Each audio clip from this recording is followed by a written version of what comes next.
Bonjour à tous, c'est Yannalist. Je suis de retour dans cette nouvelle chronique Yannalist autour du monde, la troisième du nom. Au sommaire aujourd'hui, on va tout d'abord parler des effets du Covid-19 sur les finances des clubs de Ligue 1. Ensuite, on va voyager en Italie pour parler un peu du cas du joueur japonais Maya Yoshida, solide défenseur. Et enfin, on va rester en Italie, mais cette fois-ci parler de l'arrivée de Mario Mandzukic au Milan AC, leader surprise de la Serie A. J'espère que cette chronique vous plaira et on se retrouve juste après le générique.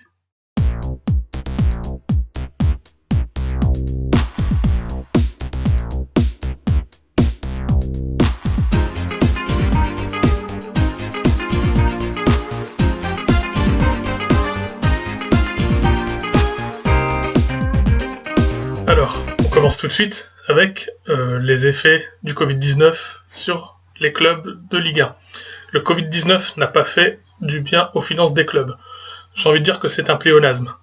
Alors on va pas aller dans des valeurs chiffrées ultra précises, mais déjà il y a plusieurs facteurs qui matérialisent ces effets dévastateurs du Covid-19. Tout d'abord, il n'y a pas de public. Et bon, on dit que la France n'est pas un pays de football, mais des stades vides, ça fait énormément de recettes en moins. L'avantage, ou les avantages, selon les équipes, c'est on a moins l'impression de jouer à domicile ou à l'extérieur, ce qui fait que les championnats sont plus ouverts. Ça me relance un peu le spectacle, mais c'est quand même triste ces matchs où on entend... soit on n'entend rien par rapport au son qu'il y a dans les tribunes, soit c'est des sons artificiels, c'est un peu bizarre. C'est un peu malaisant, j'ai envie de dire. Deuxième volet, c'est les droits télé. Alors, je sais pas si vous avez suivi le feuilleton Mediapro, l'imbroglio Mediapro. Bon, moi j'écoute un petit peu les émissions de talk show, etc. Je suis un suiveur assidu de la Ligue 1. On va pas se mentir, c'est pas le meilleur championnat en termes de spectacle. En plus, bon, là il y a le PSG, grâce aux investisseurs, à Nasser et tout son groupe qui ont mis énormément d'argent dans le club. Le club est au niveau plus ou moins européen, mais du coup le club a tué le suspense en Ligue 1. Donc le championnat a malgré tout moins d'intérêt aujourd'hui. Et pourtant les droits TV ont augmenté de façon exponentielle, comme si le spectacle, comme si le produit gagnait en qualité tous les ans. Alors je suis pas un expert financier, mais c'est un peu bizarre. Sans être un expert, on peut se douter qu'au bout d'un moment, il y aura un plafond de verre et que tout ça va se casser la gueule. Le Covid a accéléré ce problème. Le Covid a accéléré ce plafond de verre, enfin l'arrivée de ce plafond de verre. Et en plus, Mediapro n'a pas tenu ses engagements. Et ce qui est assez étonnant, la Ligue n'a pas demandé de garantie bancaire. Maintenant, avec le nouvel appel d'offres, la Ligue veut demander des garanties bancaires, c'est un peu bizarre. Toujours est-il qu'aujourd'hui, après le 5 février, on ne sait pas ce qui adviendra de la diffusion de la Ligue 1, Mediapro n'ayant tout simplement pas respecté ses engagements. Alors, un nouvel appel d'offres va être émis. Certaines chaînes se sont positionnées. Les chaînes gratuites, ça me fait beaucoup sourire, M6, France Télévisions. Et par contre, ce qui est un petit peu choquant, c'est de voir Mediapro qui retourne dans la danse et qui se positionne, alors que ceux-là même n'avaient pas l'argent quand la Ligue 1 valait 1 milliard d'euros. C'est un peu l'hôpital qui se fout de la charité. Et moi, je comprends pas comment Mediapro n'a pas de sanctions, n'est pas inquiété. Tu respectes pas un contrat, tu respectes pas tes engagements, tu mets tout le monde dans la merde. Comment tu peux te retrouver tranquille, sans pénalité, sans rien? Enfin, sûrement que Mediapro pèse dans le game entre guillemets et peut se permettre certaines largesses, mais c'est quand même... Bon, en tout cas, peut-être pas se permettre certaines largesses, mais aura peut-être plus de temps que vous et moi si jamais on ne respecte pas un contrat pour avoir une stratégie. C'est quand même... cet imbroglio est incroyable. Moi, je suis un petit peu révolté de voir tout ça. Est-ce qu'il y a de l'amateurisme de la part de la Ligue? Est-ce qu'il y a une sorte de république des copains teintée de confiance un peu aveugle? Je suis pas dans les coulisses, donc je ne saurais pas vous dire, mais cette situation, elle est bizarre, mais quand on analyse les événements, elle était prévisible. Alors moi, je souhaite bonne chance au club de Ligue 1, et j'espère que le championnat se relèvera, et j'espère que ben il n'y aura pas de blackout d'ici le 5 février, tout simplement. Et pour ajouter quelque chose sur la situation financière des clubs en Ligue 1, et notamment comment les grands clubs veulent, je dirais, limiter les impacts du Covid, c'est l'idée de Florentino Pérez, à savoir la ligue fermée. Ça veut dire qu'il y aura, je ne sais pas exactement encore combien, mais allez, on va dire une grosse quinzaine d'équipes, les meilleures de chaque pays, qui vont juste jouer ensemble et s'affronter, et ainsi relancer le suspense du football européen. Donc pour vous donner un petit avis, voir des... Enfin, pourquoi j'adore les matchs forts, les matchs importants, les France-Brésil, les Real-Barça, c'est parce que c'est des matchs qui ne se jouent pas souvent, qui ne se jouent pas tous les jours. Un France-Brésil, vous devez attendre 4 ans pour le voir, donc la hâte, elle a le temps de monter. Les Barça-Real, c'est 2 fois par an, parfois plus, mais pour moi, trop de confrontations équilibrées, trop de confrontations de ce type-là, ça va tuer le plaisir. Je me souviens d'une année où on a eu, je crois, 5 Real-Barça, ben il y avait moins d'intérêt à la fin. En plus, la relation entre les deux clubs était déplorable. On avait l'impression d'assister à un pugilat et pas à un match de foot. Moi, c'est pas le foot que je veux. Moi, je veux que les belles affiches elles soient rares. Et j'aime découvrir des nouvelles équipes, des footballs que je n'ai pas l'habitude de voir. Pour moi, c'est comme ça. Enfin, c'est ça le foot pour moi. Voir le Real Madrid toutes les semaines et uniquement le Real Madrid toutes les semaines, c'est une super équipe, j'adore, je suis un fan du Real Madrid, si vous ne le saviez pas. Mais au bout d'un moment, je vais me lasser. Moi, j'ai besoin de voir plusieurs footballs, plusieurs équipes.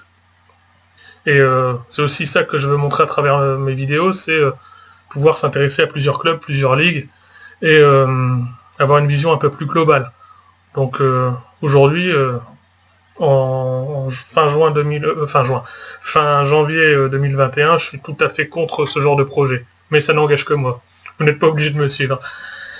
Maintenant, allons en Italie, et plus précisément du côté de la Sampdoria de Gênes, où le solide défenseur japonais Maya Yoshida joue actuellement. Alors, Maya Yoshida, Sampdoriato, Nijuni nen, Rokugatsu Matsumade, Keiyaku Encho, Totemo Manzoku Shiteiru. Donc Maya Yoshida prolonge jusqu'en juin 2022, jusque fin juin 2022 avec la Sampdoria, et il en est très content. Alors Maya Yoshida, il est connu pour tous ceux qui regardent la Première Ligue. Il était longtemps à Southampton, une valeur sûre de ce club. Là, il a été en prêt à la Sampdoria l'année dernière, et il a définitivement été acheté là au début de saison. Et ça fait juste 6 mois et il est prolongé. La Sampdoria, ils sont 10e du championnat italien, dans le ventre mou. Je pense que le maintien, il est assuré. C'est plutôt une bonne affaire de récupérer un défenseur international japonais comme Maya Yoshida. Il me semble qu'il est capitaine du Japon, à moins que ce soit Kawashima, mais en tout cas, c'est un joueur très très important au Japon. Très bonne recrue, très solide. Et il poursuit un peu la percée japonaise en Italie. Il y a quelques années, on a eu Nakamura à la Regina, on a eu le grand Nakata. Les joueurs japonais sont de plus en plus populaires en Europe et c'est plutôt cool. On peut penser qu'il y a quelques années Daisuke Matsui en France, aujourd'hui Hiroki Sakai, Nagatomo, Inouï en Espagne. Et moi j'ai beaucoup aimé aussi l'équipe du Japon à la dernière Coupe du Monde, qui s'est inclinée de justesse face à la Belgique. Une équipe très vaillante. Oui, j'avais oublié aussi Shinji Kagawa notamment, même s'il est en train de baisser. Et c'est plutôt cool de voir une équipe joueuse comme le Japon qui compense un peu le manque de physique par de la vitesse d'exécution dans le jeu. Même si Yoshida c'est un beau bébé, hein, il fait un 89, bonne chance pour le bouger. Et on va essayer un peu plus tard, quand je connaîtrai un peu mieux le sujet, de s'intéresser un peu à la Japanese League, à la première division japonaise. Il y a moyen que ce soit intéressant. En plus, récemment, je ne sais pas si vous le connaissez, mais Kazuyoshi Miura, le plus vieux joueur sur le marché, a prolongé avec son club. Donc ce serait intéressant de voir ce qui se passe au Japon. On reste en Italie, mais cette fois-ci, on va du côté du Milan AC. Récemment, Mandzukic a signé. Donc durant sa conférence de presse, voici ce qu'il a dit. Conferenza Mandzukic, Milan fidate di me, sono pronto. Milan, fais-moi confiance, je suis prêt. Alors, pourquoi a-t-il besoin d'assurer les tifosi qu'il est prêt? Parce que depuis sa dernière pige au Qatar, Mandzukic était libre, donc il n'était sans club depuis septembre. Et on peut se dire qu'à 34 ans, il va peut-être manquer en conditions physiques. Mais moi je pense pas. Son passé parle pour lui, il a quand même joué à la Juve pendant une saison, donc il connaît déjà la Serie A. Il a joué quelques saisons au Bayern, il a joué à l'Atlético, donc il a quand même joué dans des grands clubs, il est finaliste de la Coupe du Monde avec la Croatie. C'est un attaquant assez complet, il peut jouer sur le côté gauche, il peut jouer en pointe. Avec Zlatan, je pense que ça peut le faire, je pense qu'ils vont vite trouver une complémentarité. Et Milan, moi je suis un fan du Milan AC, notamment depuis la période des années 2000, où ils ont été notamment finalistes en Ligue des Champions, ils ont gagné aussi la Ligue des Champions 2 ans après. Ils avaient une très belle ossature, hein, Pirlo, Gattuso, Seedorf, Inzaghi, Shevchenko, enfin ils avaient des super joueurs. Kaka, comment oublier Kaka. Donc je suis très content de revoir le Milan AC au premier plan. Et j'espère qu'ils vont réussir à garder leur première place. Là, ils ont perdu contre la Sampdoria, et apparemment, il n'y a pas eu photo. Mais ils restent quand même premiers. Donc moi, j'espère que le Milan restera premier jusqu'à la fin de la saison. Et puis, si vous regardez le haut du championnat italien, la Juventus, l'Inter, le Milan AC, il n'y a pas beaucoup de points d'écart entre les trois clubs. Donc ça va être une fin de saison très très palpitante. De toute façon, si vous regardez les championnats européens, la fin de saison premier est palpitante. Regardez en France, où le PSG est premier à égalité avec Lille. Bon, en Espagne, je pense que c'est plié avec l'Atlético, mais pour les places juste après, ça va être chaud. En Allemagne, c'est pas joué, en Angleterre, c'est pas joué. Bon, on va s'éclater d'ici la fin de la saison. Puis avec la Ligue des Champions qui reprend, je pense, dans 2 semaines maintenant, notamment avec PSG Barcelone, on va bien s'amuser. Voilà, c'est tout pour cette vidéo. J'espère que ça vous a plu. N'hésitez pas à vous abonner à la vidéo, à vous abonner à la chaîne, parce que c'est ça qui encourage le plus.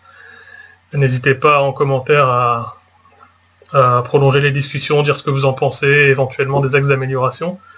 Et on se dit à très bientôt sur une prochaine vidéo qui sortira, je dirais, d'ici une grosse semaine. Je ferai ce que je peux. À très bientôt et portez-vous bien. Et merci d'avoir suivi cette vidéo.